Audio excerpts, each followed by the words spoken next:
Hello বন্ধুরা, কেমন আছো সবাই? আশা করি সবাই ভালো আছো। আজকে দেখো আমার মধ্যে এসেছে চিটিয়া বিস্কুট। এটা আমার একটা পূর্ব দিল আছে। কি তাজা তাজা লতি দেখো। এগুলো খেতে যা স্বাদ, সত্যি খুব ভালো লাগে। লক লক করতে তুমি কাটবো, তারপরে এটা কিন্তু দুই একটা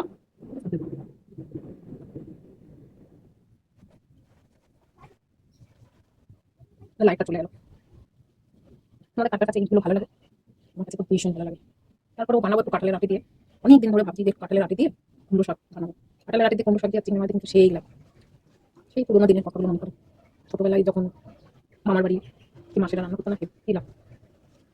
এখন কাঁঠালের সিজন না, এর জন্য হচ্ছে ভাবলাম যে কাঁঠালের আটি আছে যখন, তখন কুমড়ো শাক পেলে তো অনেকদিন থেকে পাই না।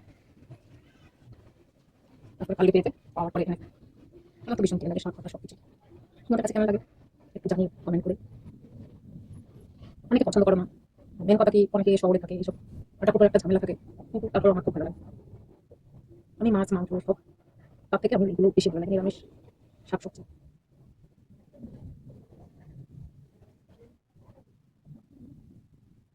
ভাবছি আজকে কি বানাবো। কচুরলতি সেটাও না বানালে শুকিয়ে যাবে, কুমড়ো শাকটাও না বানালে শুকিয়ে যাবে, কলমি শাকটাও শুকিয়ে যাবে। আমি ভাবছি কি বানাবো কি খাবো। আবার একটা জিনিস, কুমড়ো শাকটা যদি কেটে তুমি ভালো করে প্যাকেট করে ফ্রিজে রেখে দাও না, তাহলে এখনো 2 দিন থাকবে। সেটা ভাবছি কি করবো। কি বলবো না, কি করলে ভালো হবে বলো? ওই কাটতে কতটা সময় লাগবে তার ঠিক নেই।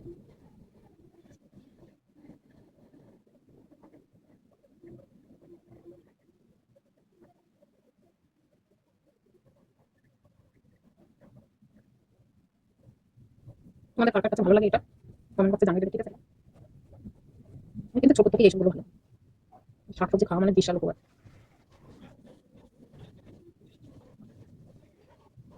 এই কলমি শাকটা যদি একটু বাদাম কিংবা নারকেল দিয়ে বানানো যেত না, তাহলে কত ভালো হতো না?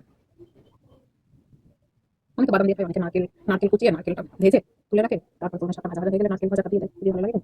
তোমরা যদি কেউ খেয়ে না থাকো, এইভাবে একবার বানিয়ে খেয়ে দেখো, খুব ভালো লাগে। তারপরে যে বাদামটা আগে ভেজে তুলে রাখতে হবে, শাকটা ভাজা ভাজা হয়ে গেলে তারপরে বাদামটা দিতে হবে, খুবই ভালো লাগে।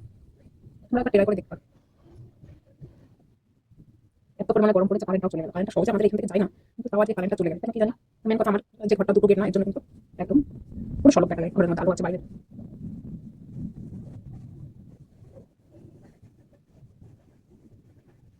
সহজে কারেন্ট যায় না, তারপর আজকে যে গেল কেন সেটাই তো বুঝতে পারছি না। দেখো একটা শাক পিলাই কাটা হয়ে গেছে, অল্প আছে।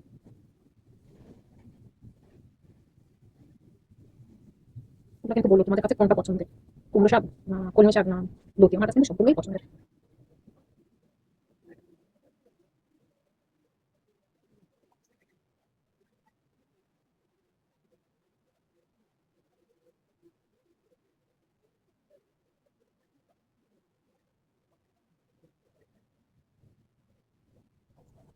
আমি কিন্তু শাকগুলো এইভাবে ছিঁড়ে ছিঁড়ে তারপর কেটে দিই।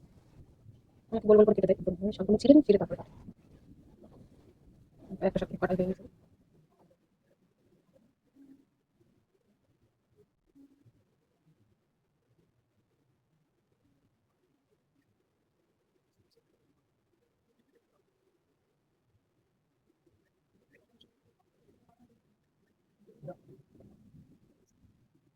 এটা একদম কচি, লম্বা বড় হলেও কি হবে, কোনো শাকটা একদম কচি। আমরা যখন কলকাতা ছিলাম তখন কিনতাম না, মাঠের থেকে নিয়ে আসতাম কেটে কেটে। কিন্তু আর এখন দিল্লিতে আছে বলে কিনতে হয়, দিল্লিতে তো আর পাওয়া যায় না, সবকিছু কিনে ফেলা হয়।